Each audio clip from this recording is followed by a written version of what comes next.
Not often does one think of a hospital as a destination location, but with Mako robotic arm-assisted orthopedic surgery, that is exactly what Wayne Healthcare has become. Mako robotic arm-assisted surgical technology has proven successful patient outcomes, increased accuracy, and precision. With this technology, Wayne Healthcare is committed to being the first choice destination for orthopedic surgery in the region. To learn more, visit waynehealthcare.org/robotics.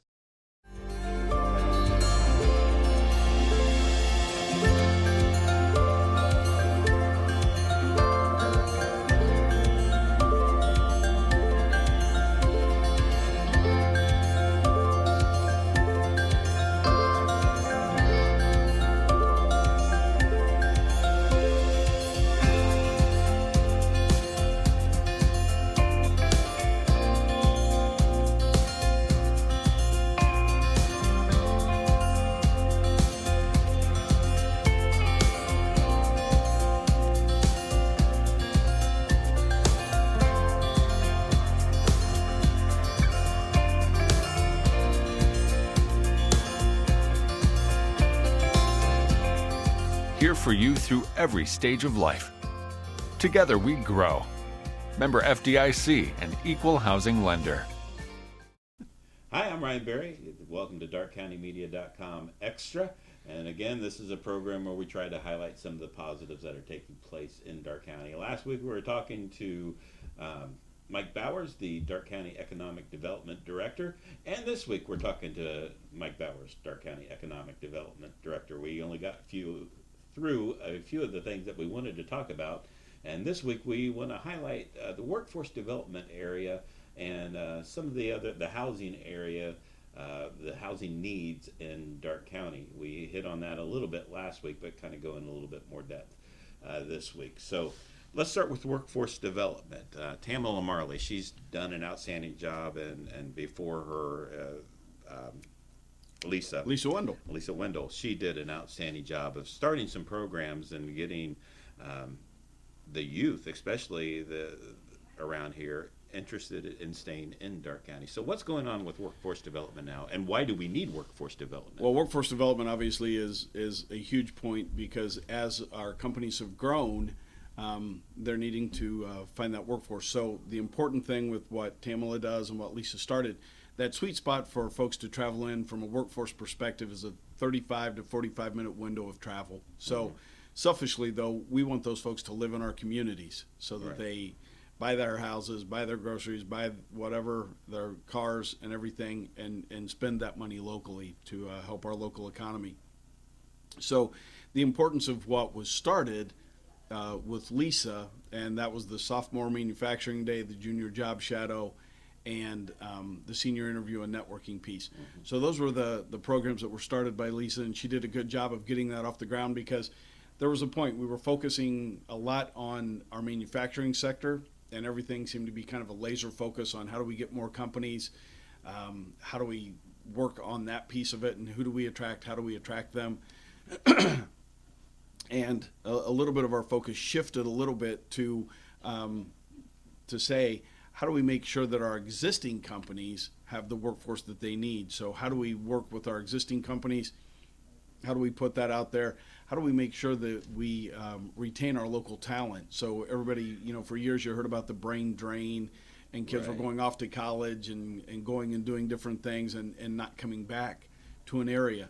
Well, college has gotten kind of out of hand with the cost of it, and yes, sir. Yes, it has. And so there's a lot of other opportunities with our local companies to look at, not necessarily having to go away to a 4-year college, or there's still companies like Midmark needs IT and they need HR professionals, and so you still need those 4-year degrees in engineering and 6-year degrees and different things.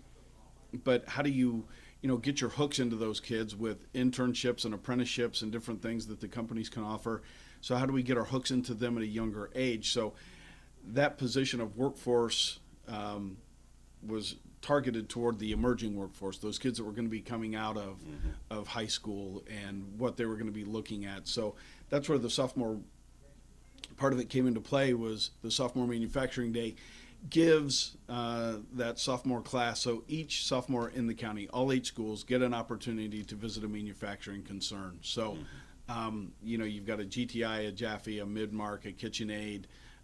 We've even pulled in Fort Recovery Industries because they're just over the border. They're in Mercer, and Mississinawa Valley can get to them rather easily. So we've really tried to work those pieces in there. And so this year we had Klockner Penoplast take a group also. So you want to just give them exposure to the opportunities and the jobs that are out there, so that as they're starting to think about their future at that sophomore level, because the other part is going into their junior year, they're talking about career tech opportunities. So you've got Greenville Career Tech, that's an option for the Greenville students. 6 of our county schools go to Miami Valley Career Tech Center, and Bradford is locked in then with Upper Valley Career Center in Piqua. So we've got 3 opportunities. And then you've got the post-secondary education that is offered through Edison State. So you give those kids opportunities to look at what does their future look like. And so we really need to also look at how do we go freshman, 8th grade, 7th grade, 6th grade into that, and that'll be some of the things we look at in the future. But right now, a lot of our focus is on that sophomore class. So it starts off with manufacturing day. So you get past the manufacturing day into those juniors, and you get junior job shadow. So well over 150 students participated this year. And Tamala has taken, as you said, that junior job shadow piece kind of to the next level with what she's done. So you've got kids that are truly looking at a menu from different companies. So you've got 40-some different companies and 100-plus job opportunities to look at. So these kids are getting a real-life experience as a half-day job shadow, which is important in two realms, because they can either say, yeah, this is exactly what I thought it was, and I'm glad to have had this experience, or they do that experience and go, yeah, I definitely don't want to do that, because then they're not spinning their wheels. They can look at a different career path and a different opportunity that might be out there. And so Tamala has done a great job of just really growing that menu of offerings from our different companies. And we've got a great group of companies in the county that participate in that as well, that say, we're willing to take those students and say at a Midmark, we'll give them opportunities to job shadow in IT, in HR, the same with KitchenAid. So it's some of that back office piece as well. GTI does the same thing for us as well. So they're not just looking at what the job looks like working on the floor, they're looking at what some of those support services for some of those companies are. And so that will continue to grow over the next year, because we're looking at some service industries as well. So we're talking with some of the local banks to see how we can get some of the job shadows available there. Wayne Healthcare has been a great advocate for that, and Family Health. So you want to just give them other opportunities to look at what all's involved with kind of a complete encompassing thing for the county. So you go from that. Now they're to their senior year, and so when we start out the senior year, we do the Inspire Career Concert, and this was the second year for it. We moved it indoor to Edison State, well over 100 companies, and that's the region that we do Hometown Opportunity with. So it's Darke, Mercer, Auglaize, and Shelby counties. So 105 companies from that 4-county region. We had 1,200 students registered, so they get an opportunity to hear from a motivational speaker. Then they get a job fair scenario that they can kind of pick a career cluster that they might be interested in, because hopefully we've gone from sophomore to junior that now they want to look maybe more at a specific company and do some things with. So great opportunities for the kids to go through. We've had great responses the last 2 years to how we're going to grow that program, and how those companies have had very good interaction with students, how those students have said, wow, a little eye-opening. I didn't know this company did this, or I didn't know that company did those other things. So we're doing that from that regional concept, because economic development truly is a regional concept as well. As I said before, that 30-minute window is kind of a sweet spot for them. So if they're going to a Shelby County or an Auglaize or a Mercer, that's okay as well.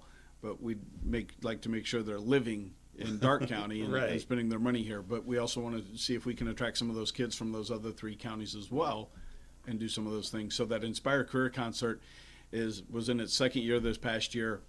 Good growth, and again, learned a lot of lessons from that. So then we do a senior interview and networking piece, which again, we moved from Greenville's high school, which we appreciate Greenville High School tremendously with all their input. And Doug Fries has just been great to work with and make every opportunity of projects that we're working on to make it very accessible to them. And not to put anything to the other schools, because the other 7 schools in the county have all done a great job of working with Tamala, with their superintendents, to their guidance counselors and all that. But when we were looking for a venue, Greenville said you could do this. So we moved it then, not to take anything away from Greenville, but we moved it to Edison State. And again, Edison State has been a great partner for what we're looking at with the that emerging workforce, and with the post-secondary, with the internships and the different things. So Chad Bean Blossom has been a valuable asset to what the programming is that we work on. Doreen Larson, as the president of Edison, has been on board with everything that's gone on in Darke County. So that senior interview and networking has gone from what was kind of a speed interview piece a couple years ago, where kids got like 4 or 5 minutes with somebody. We found that they were getting asked the same question by each of those companies. So after 5 or 6 starts of an interview, the kids just kind of glazed over. So this year we changed it a little bit, and it became a piece where the students and we're looking at a 10 to 15 minute interview and then getting feedback from that. And that's kind of how Versailles and Aaron Moran and his group do it over there. Is they have for juniors and seniors, they have an interviewing piece of what they look at that's used to be through the Rotary, and Aaron's now continued it. Phenomenal successes with that, because again, it gives those kids that actual opportunity to be in front of someone, get the nerves kind of out of the way. And so the Versailles piece has been great for their juniors and seniors. We've copied that a little bit with that senior interview and networking, because it's valuable for them to get a feedback right away from the person that they just interviewed with. So they'll get 4 or 5 interviews throughout that day. And then we have kind of a job fair piece. So in one of the rooms out at Edison, the local companies are set up for the students to go through and to look at those things. So that's worked well. So we've got sophomores, juniors, and seniors covered in our programming. We need to look at how we can drill down into freshmen and those junior high pieces, and what's the best time and all that. And so different ideas and different thoughts of moving in the future. And but that's been nice. And Tamala gets great feedback from her manufacturing superintendent meetings. So she's got a group that meets a couple times a year. And I've had the good fortune of sitting in on those as well. And just the interaction from our manufacturing concerns to our school superintendents and guidance counselors has been very good and very beneficial in developing the programming that we've put out there. And that's really been years. the key, hasn't it? The cooperation between the schools and the manufacturing sector to come together. That's kind of been key in how you guys have moved forward. Yeah, it is. It's a very critical point, because you can't just kind of flip a coin or make a guess on what might work. Yeah. So and they can talk similar language and to what they need. And so manufacturers can say, this is what we're looking to develop. This is the piece that we need for that emerging workforce. Even kids coming out of high school need to know soft skills and some different things. So yeah, you're right. That's been a very valuable asset for Tamala in my office to tap into. And we've gotten great response from our local manufacturers and great response from the superintendents to be on that, because that'll help us grow, and it's, gives us new opportunities going into 2020 as far as how do we continue to develop that programming, even for the programs we've already got for sophomores, juniors, and seniors. How do you make those even a little bit better? But then how do you reach down further and into that? Some schools are doing things with 5th and 6th graders. So what becomes that early age that you can expose them to the manufacturing world and the different things. And again, you top that onto when they're done, they know then that they've got an opportunity, maybe with some certifications or some internships or something along those lines, pre-apprenticeship programs that through Edison and some of the post-secondary exposure that they've had to some of those classes. Kids aren't necessarily, and families aren't necessarily needing to spend the amount of money that they did in the past going off to a 4-year university. A 2-year career technical piece can take you just as far as what some of those 4-year degrees Absolutely. Now we've talked about keeping them here, and we've talked about Versailles and their 70+ unit development that they're doing. Osgood possibly looking at. What do we need to do? What is our housing stock like? What kind of housing do we need, and how can we accomplish that? Well, housing has become kind of a focal point because we're needing to build a workforce as well, not just the emerging workforce, but bringing people in from outside the area. So our housing stock is a big piece. So what they're finding in the residential housing market is that that first home buying decision has been moved back 8 to 10 years. So what we're looking at, and one of the projects that we're looking at, will involve the old Marsh facility over here, and it could be townhouse style living. So you're taking kids that have been in a dorm to an apartment, you're bringing them out of college and saying, here's a job, you probably want to look at buying a house, and they're kind of going, not necessarily. They've got their life that they want to live, and Right. they don't necessarily want the maintenance of cleaning gutters, pushing snow, mowing yards, trimming Right. bushes, and doing all those things. So that more communal type living, that townhouse style apartment living, we're finding is a very important piece. So Miller Valentine is working with Salina on a project that'll be about 108 residential units that are in that townhouse style living. So we're working with Miller Valentine and the ownership of the Marsh store, Paragon Properties, out of Indianapolis, and trying to pull together a project of something similar to what Salina is looking at to see if we can get that accomplished here in Greenville. So with that, we don't want to lose sight of the single-family residence housing, but it needs to be that workforce affordable piece because and with the Next Gen group, we did that Ohio State study, and one of the things that came out was there's been a drop in our population, there's been a drop in our median income. So you can understand that if you think back 15, 20 years ago when you had a Fram that was at 1,200 employees, Right. and now it's 300.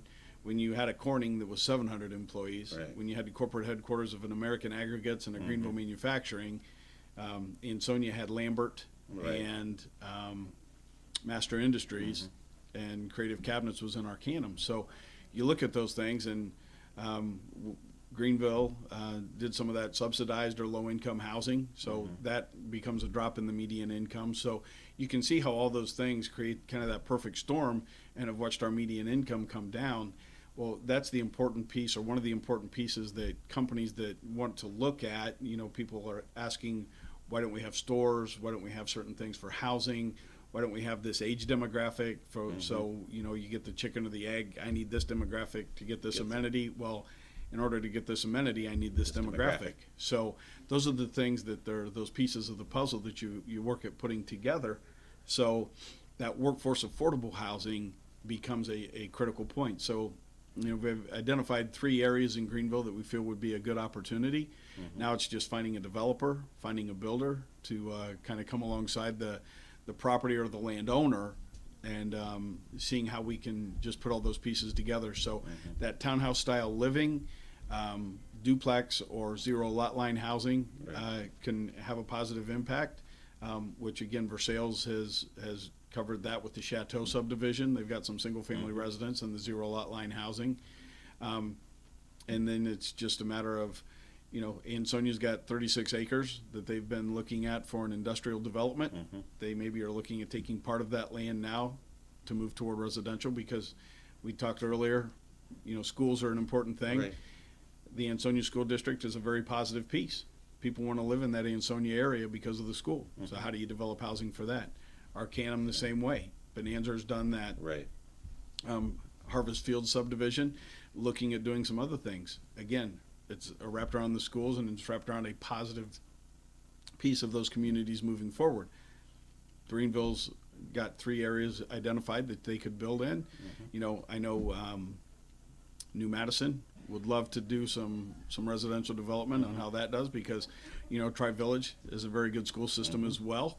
So a lot of that's wrapped around some of those amenities, but how do we increase that median income piece? How do we increase that population? How do we increase that workforce? And again, kind of the pivot point in that is housing and our housing stock, but it's got to be that workforce affordable housing. And so those are some of the areas. Baby steps until we get there. And, that's looking at all the different communities that would like to look at those opportunities as well. And, it's finding a developer that has the same vision that those areas do and those communities do, and coming alongside them with a builder that's willing to move some of those things forward. So, again, we talked about the positive aspect of those things.